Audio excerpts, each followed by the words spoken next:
O sol queimava o chão de terra batida, levantando uma nuvem de poeira que se misturava ao cheiro de capim seco e suor. Tambores ecoavam ao longe, misturados aos gritos da multidão, ao som de apostas e ao burburinho de uma vila inteira reunida. Não era um dia qualquer. Nos arredores de uma cidadezinha rural, uma arena improvisada fervilhava de expectativa. No centro, um rinoceronte colossal, de pele cinzenta e chifres reluzentes, bufava com uma força que fazia o chão tremer. Seus olhos brilhavam com fúria, e suas patas batiam no solo, levantando mais poeira. Chamavam-no de Titã do Sertão, um animal tão selvagem que ninguém, absolutamente ninguém, havia conseguido montar por mais de 2 segundos. No camarote principal, sob uma tenda de lona colorida, estava Vitor Almeida, um milionário excêntrico, conhecido por sua fortuna, sua arrogância e seu prazer em humilhar quem ele considerava inferior. Com um charuto na mão e um sorriso debochado, ele se levantou, ajeitou o chapéu de vaqueiro caro e gritou para a multidão: $1 milhão! Isso mesmo, $1 milhão para quem tiver coragem de ficar 5 segundos em cima desse rinoceronte. Só 5. Mas duvido que qualquer um de vocês, seus fracassados, tenha peito para isso. A multidão se agitou. Alguns cochichavam, outros se cutucavam, mas ninguém se atrevia. Todos sabiam que o Titã do Sertão era indomável. O animal bufava, girava a cabeça, e cada movimento parecia um desafio à própria natureza. Enquanto isso, do lado de fora da arena, encostado numa cerca de madeira rústica, estava Lucas, um garoto negro de 16 anos. Magro, com olhos vivos que brilhavam como brasas, ele usava uma camiseta rasgada, uma calça remendada e um boné velho que quase escondia seu rosto. Ao seu lado, sua mãe, Dona Clara, uma costureira humilde que criava Lucas e seus 2 irmãos mais novos sozinha desde que o marido morreu num acidente na roça, segurava o braço do filho, aflita. Filho, não se mete nisso, pelo amor de Deus. Esse bicho é perigoso demais, implorava ela, com a voz tremendo e os olhos cheios de lágrimas. Mas Lucas não conseguia desviar o olhar do rinoceronte. Não era só o dinheiro, embora $1 milhão pudesse mudar a vida de sua família. Era o desafio, o orgulho, a chance de provar que, mesmo sendo pobre, negro e invisível aos olhos de homens como Vitor, ele tinha valor. Ele ajeitou o boné na cabeça, respirou fundo e respondeu, sem nem olhar para a mãe. Mãe, 5 segundos. Só 5 segundos. A senhora não imagina o quanto isso pode mudar nossa vida. Dona Clara apertou o braço dele com mais força, as lágrimas escorrendo pelo rosto. Lucas, não. Se você se machucar, eu nunca vou me perdoar. Mas antes que ela pudesse impedi-lo, Lucas soltou-se delicadamente, respirou fundo e começou a caminhar em direção à arena. A cada passo, os olhares da multidão se voltavam para ele. Cochichos, risadas, zombarias. Olha só quem tá vindo! Um moleque da Várzeas, ombou um dos peões. Esse aí vira comida do rinoceronte na primeira sacudida, gargalhou o outro. Lucas parou diante do microfone, na frente do camarote de Vitor. Ajeitou o boné, olhou diretamente nos olhos do milionário e disse, com a voz firme: Eu aceito o desafio. O silêncio tomou conta da arena. Até o vento parecia ter parado. Vitor arqueou as sobrancelhas, deu uma risada debochada e cruzou os braços. Você? Um pivete magrelo? Tá querendo virar notícia de tragédia, é? $1 milhão, né? Se eu ficar 5 segundos, o dinheiro é meu. Tá de pé, respondeu Lucas, sem abaixar os olhos. Vitor riu ainda mais alto, pegou o microfone e gritou para a multidão, tá de pé. E sabe de uma coisa? Vou dobrar a aposta. $2 milhões se esse moleque sobreviver 5 segundos. Prepara a maca, gente! A plateia explodiu em risadas. Alguns apontavam, outros zombavam, mas Lucas não se abalava. Por trás daquele corpo franzino, havia uma força que ninguém ali podia ver. Ele apertou o boné, respirou fundo e caminhou em direção ao rinoceronte. Enquanto avançava, lembrava dos irmãos pequenos, do rostinho deles com fome, da mãe costurando até tarde para pagar as contas. Por favor, meu Deus, me dá força, pensou, segurando as lágrimas. Lá fora, Dona Clara chorava, abraçando os filhos menores. O desespero era visível, mas, no fundo, ela sabia que Lucas carregava uma coragem rara.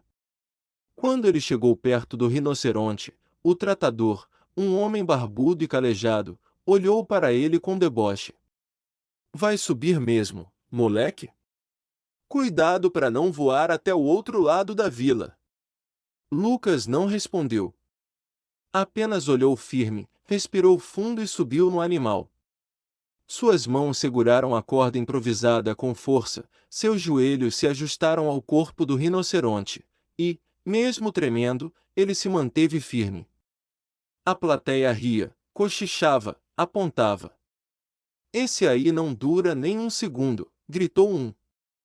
O milionário vai economizar hoje, zombou o outro.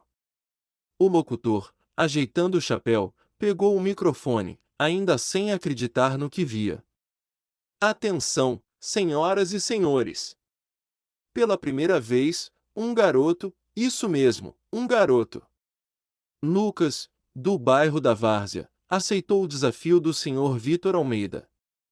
2 milhões de dólares se ele ficar 5 segundos no Titã do Sertão. Será que ele consegue? As palmas foram poucas. A maioria ria, apostava contra.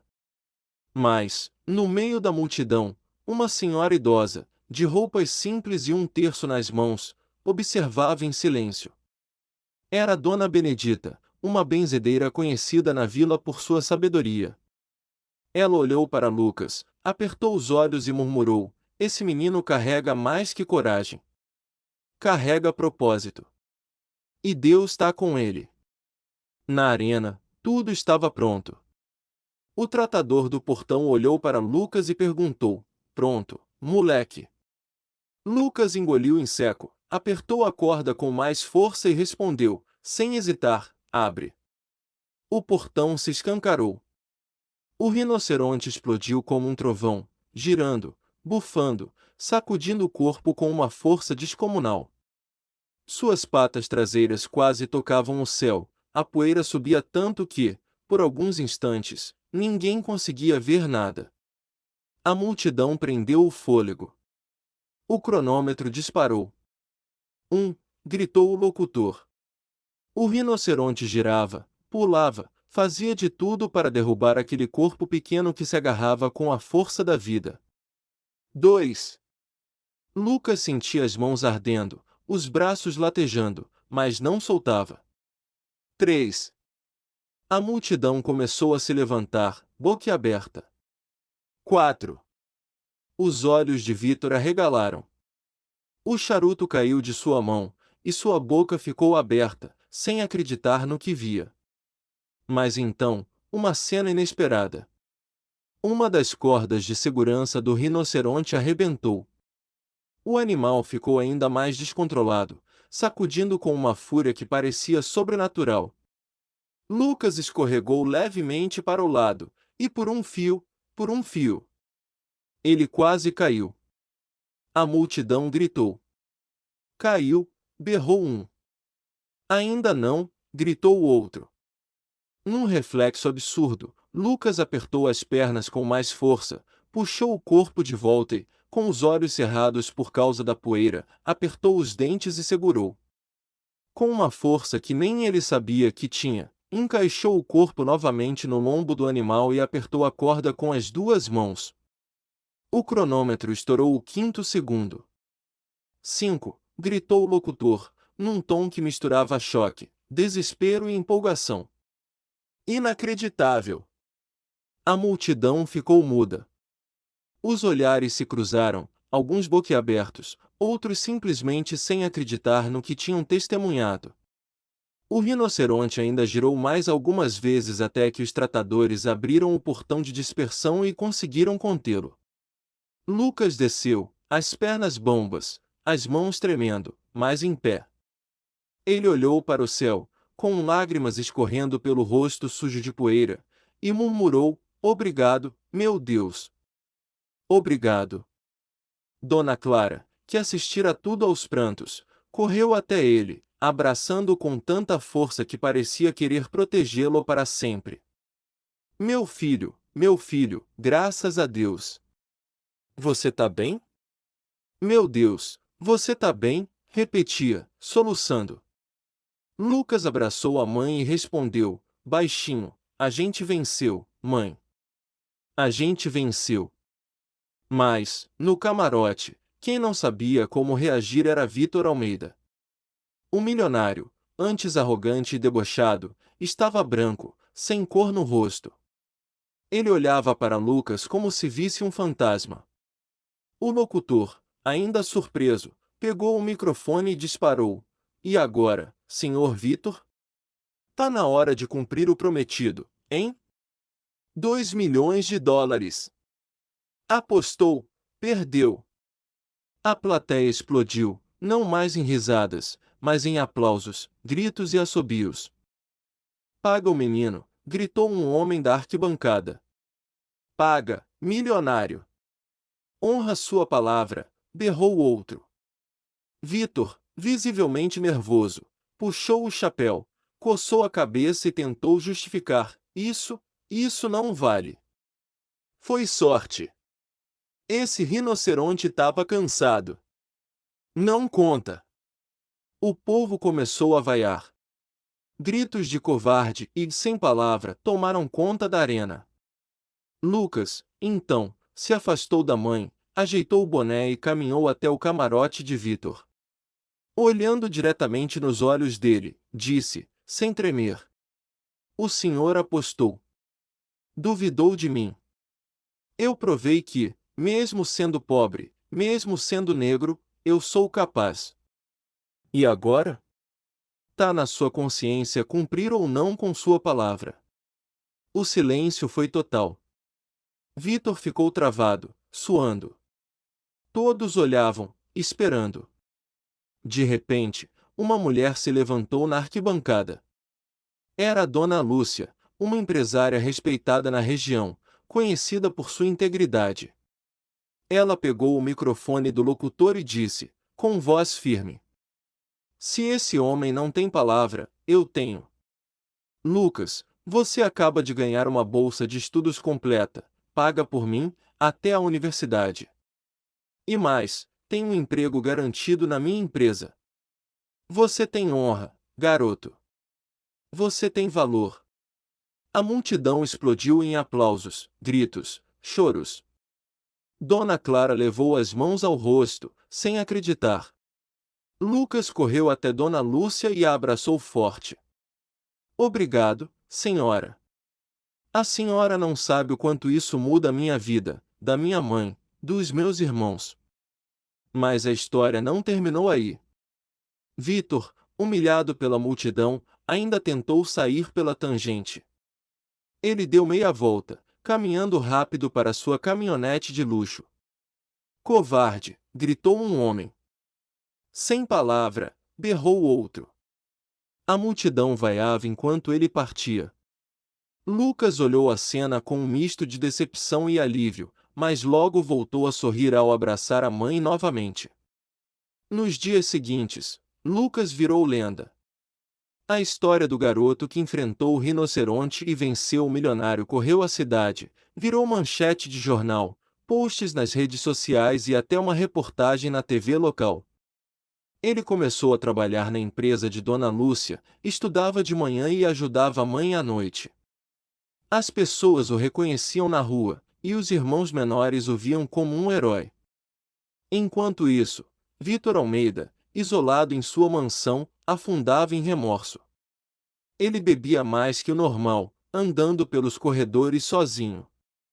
As noites eram insones, com pesadelos do garoto montando o rinoceronte, encarando-o com aqueles olhos de coragem. Numa dessas noites, ele abriu uma gaveta antiga no escritório. Entre papéis velhos, encontrou uma carta amarelada, nunca aberta. Com as mãos trêmulas, ele a desdobrou. A letra era de Mariana, uma mulher do passado, alguém que ele amou em segredo, mas abandonou por medo do preconceito e da pressão social. A carta dizia: Vitor, você nunca teve coragem de me assumir, de enfrentar o mundo por mim. Agora, crio sozinho o fruto do nosso amor. Um menino que tem a sua coragem nos olhos, mas que, graças a Deus, não carrega a sua covardia. Se um dia você criar vergonha, talvez queira saber dele. Mas duvido. Covardes como você morrem sozinhos. Vitor deixou a carta cair. As lágrimas escorriam sem controle. Meu Deus, não pode ser, murmurou, caindo de joelhos. Lucas, ele é meu filho. A culpa o esmagava. O garoto que ele humilhou era seu próprio sangue. Na manhã seguinte, Vitor fez algo impensável. Colocou o chapéu, subiu na caminhonete e dirigiu até o bairro da Várzea, onde Lucas morava. Os vizinhos pararam, surpresos. Dona Clara, ao ouvir o motor, saiu à porta, segurando um balde de roupas. Seu rosto ficou tenso ao ver Vitor. Lucas, que varria o quintal, parou, segurando a vassoura com força, e encarou o homem que o humilhara. O silêncio era pesado. Vitor desceu do carro, tirou o chapéu, apertou-o contra o peito e, com a voz trêmula, disse: Lucas, eu não sei por onde começar. Errei. Errei mais do que qualquer homem poderia errar. Vim pedir perdão e contar a verdade. Você é meu filho. Dona Clara fechou os olhos, segurando as lágrimas. Ela sempre soube. Lucas arregalou os olhos, o chão parecendo sumir sob seus pés. O quê? Você tá mentindo. Isso não pode ser verdade. Vitor tirou a carta do bolso e a entregou. Lucas leu, com as mãos trêmulas. Seu coração parecia explodir. Após minutos em silêncio, ele olhou para Vitor e perguntou: E agora? Quer que eu te chame de pai? Que finja que nada aconteceu. Vitor abaixou a cabeça. Não tenho esse direito. Só quero dizer que, se você quiser, tudo que é meu é seu. Minha empresa, meus bens, tudo. Não para aliviar minha culpa, mas porque é seu por direito. Lucas ficou em silêncio, as lágrimas caindo. Depois, estendeu a mão, surpreendendo a todos. Não quero seu dinheiro, nem seu nome. Mas se quiser deixar de ser um homem vazio, comece sendo alguém de verdade. Comece ajudando quem precisa. Vitor segurou a mão do filho, desabando em lágrimas. Daquele dia em diante, ele mudou. Vendeu parte de seus bens, criou um projeto social para jovens carentes e tentou reconstruir sua vida. Lucas se formou, virou empresário, dono da própria empresa, mas nunca deixou de ser o garoto humilde, de boné velho e coração gigante, que enfrentou um rinoceronte e a vida. E aquela vila aprendeu uma lição: o valor de um homem não está na cor da pele ou no dinheiro, mas na coragem de enfrentar o impossível.